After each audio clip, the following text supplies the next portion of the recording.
I'm ready to get hurt again. Let's talk about it.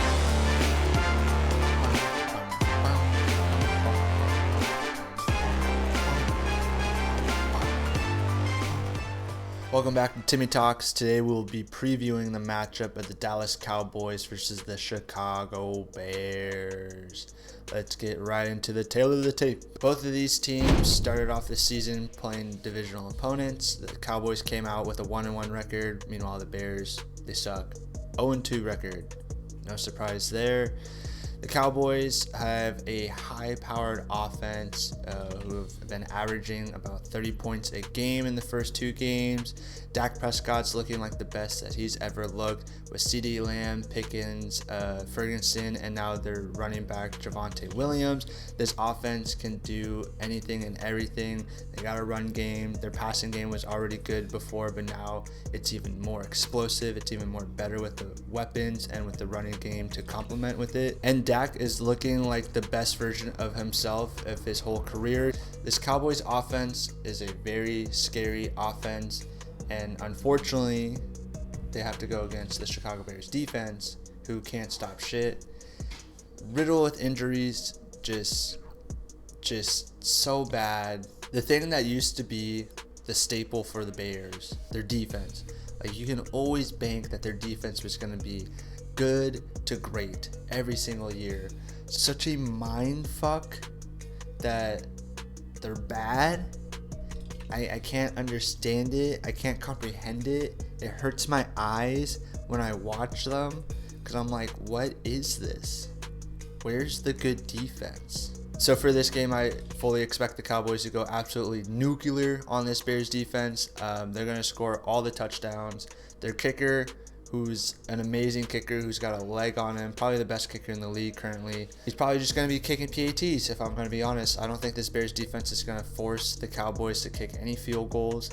The only reason why the Cowboys wouldn't score a touchdown on a drive is if they have self-inflicting penalties, false starts, holding calls, anything of that nature. But I just don't see that happening. I really believe that the Cowboys are going to score at will against this Bears defense. It's going to be a lot of points for the Cowboys. The only hope that the Bears defense has is if they just double CeeDee Lamb, but they have so many injuries. Like there's so many injuries.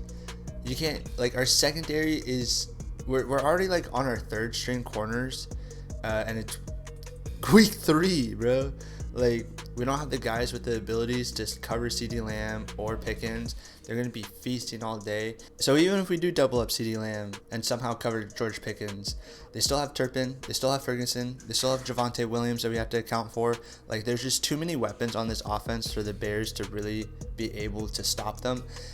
Could they slow them down? Maybe, if CeeDee Lamb's has popcorn before and just drops everything like he did in week 1, but I doubt that's going to happen again. I was against the Eagles. They're now playing the Bears. He's going to catch everything. They're going to score every single drive. It's going to be a slaughter. It's going to be so hard to watch. Only chance the Bears have is their offense. The only hope that the Bears have is the Cowboys defense is so bad.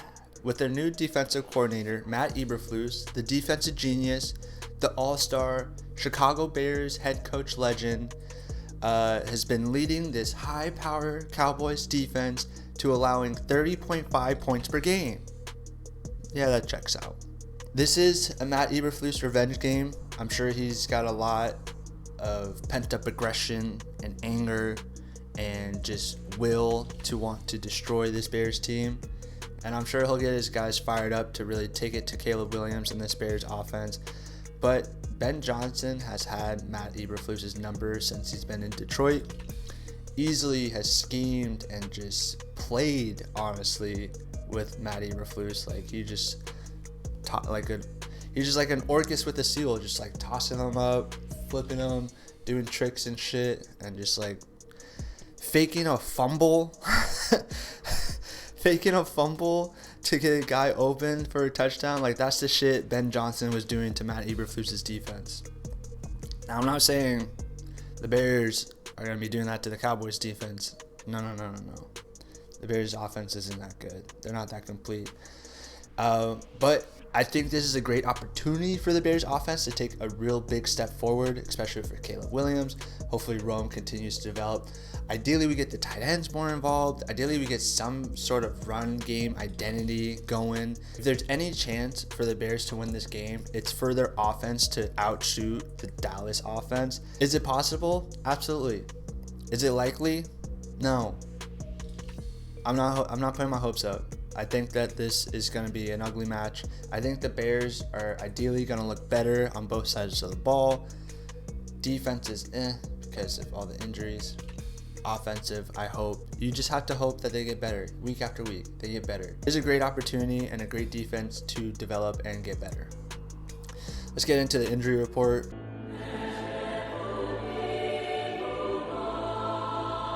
Looking at the injury report, this is not what you want to be seeing week 3.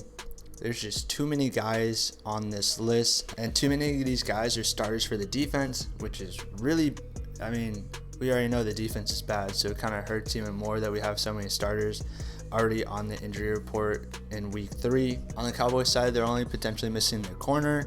Everyone else is healthy and ready to go.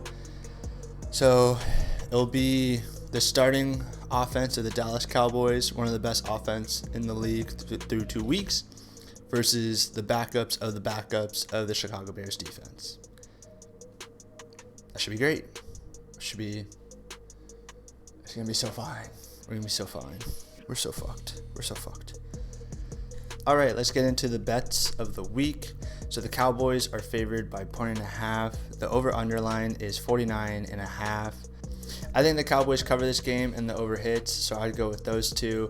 I don't know the over/unders on individual stats, but I would bet the over on Javonte Williams rushing, whatever that is. I would also bet the over on Rome Odunze's receiving, and I think that Loveland's going to get involved. Loveland and Kmet, I've been talking about it for 3 weeks. Everyone's been wondering where the Bears tight ends have been. I think Ben Johnson finally gets them involved versus this Dallas Cowboys defense.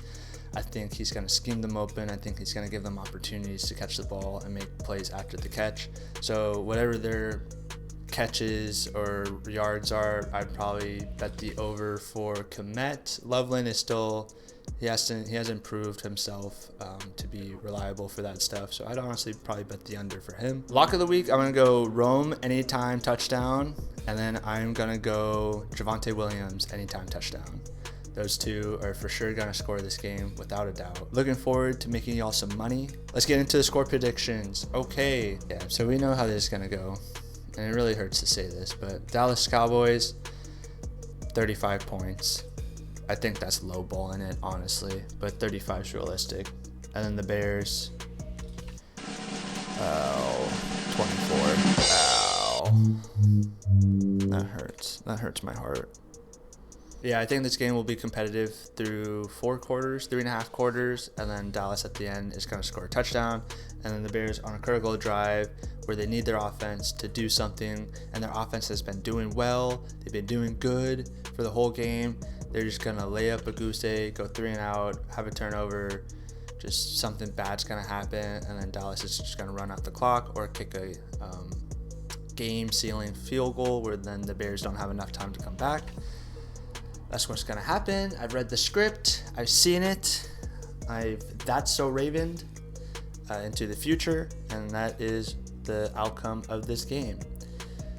If you made it this far, thank you so much for watching.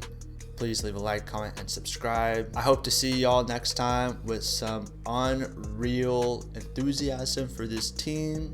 But until then, bear down, Chicago Bears.